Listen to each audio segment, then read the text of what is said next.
Hey guys, happy Halloween and welcome to my review for Chapter 1 of Platinum End. Wait, what's that? It's not Halloween?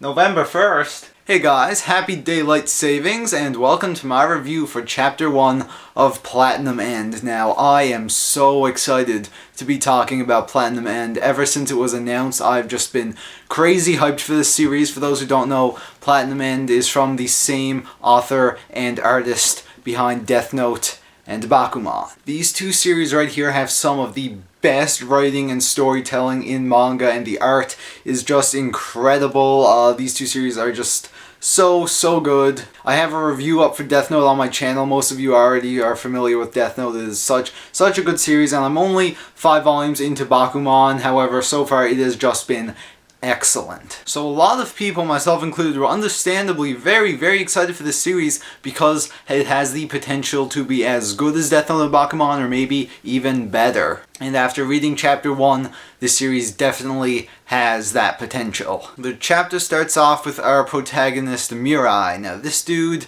he's pretty suicidal. He jumps off a skyscraper in the first couple pages. We find out that his family died in what seemed to be an accident when he was a little kid, and ever since then he pretty much wanted to die. But as he's falling from the skyscraper, he gets saved by an angel named Nase. Now Nase tells him that she is his personal angel, and she does not want him to die. She wants to make him happy, so she gives him the gift of freedom and love. She gives him wings that allow him to soar around the place like he used to in his dreams, be friggin' Superman, go everywhere, flying around the world, be awesome. She also gives him the gift of love, which takes the form of the Crimson Arrow, which is an arrow that when you shoot at someone, they fall in love with you. The only thing though is that when someone falls in love with you through the Crimson Arrow, you can pretty much control them to do whatever you want because they love you so much. And this is really interesting because, when you think angels, you think, oh yay, good, nice angels, they're gonna help people do the right thing all the time. But these aren't those type of angels. Mirai, he's like, shouldn't this be stuff that demons do? Control people and, be able to fly around the world and steal whatever you want. She's like, nah man, demons don't exist. It's just angels. Then she tells him that his aunt and uncle that he lives with were actually the ones who murdered his family so they could inherit their fortune. And he doesn't believe this at first, but when he goes to their house, he uses the Crimson Arrow on his aunt, and yeah, she pretty much tells him everything. Then his uncle comes through, he finds out what happened, and he starts getting mad at his aunt, and then Mirai says that they should have been the ones that died, and then his aunt kills herself. She stabs a knife right through her neck and dies. So it's gonna be that kind of series, huh?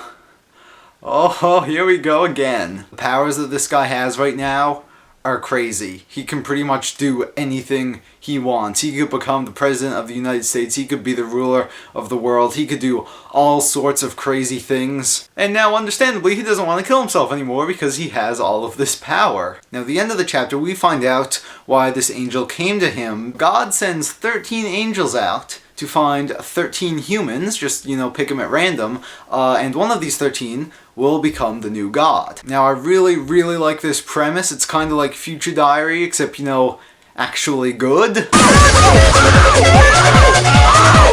And the reason I'm excited is because there are 12 other angels that we don't know about who are all going around with humans who have the same powers that Mirai has. Now what's interesting though is that she doesn't straight up offer him both the powers of freedom and love. She tells him to pick one, but he just goes with both and she lets him do that. So I'm curious to see what these other humans have said. Maybe they've only taken one or they've taken both. We'll have to see. And I'm very curious to see what's going to happen to all these humans now that they have this power. Because we've seen before in manga like Death Note what that type of power can do to someone, and how it can just completely change the way the world works. So yeah, those are my thoughts on Chapter 1 of Platinum End. This manga series is going to be crazy. I believe it's going to be monthly, so every month I will definitely be bringing you my thoughts on the new chapter, and I just cannot wait. This series has so much potential right now, and I fully believe that it will deliver on its potential, and it will be an amazing manga. So with that, thank you guys so much for watching, and I will see you in a month for a new Platinum End review.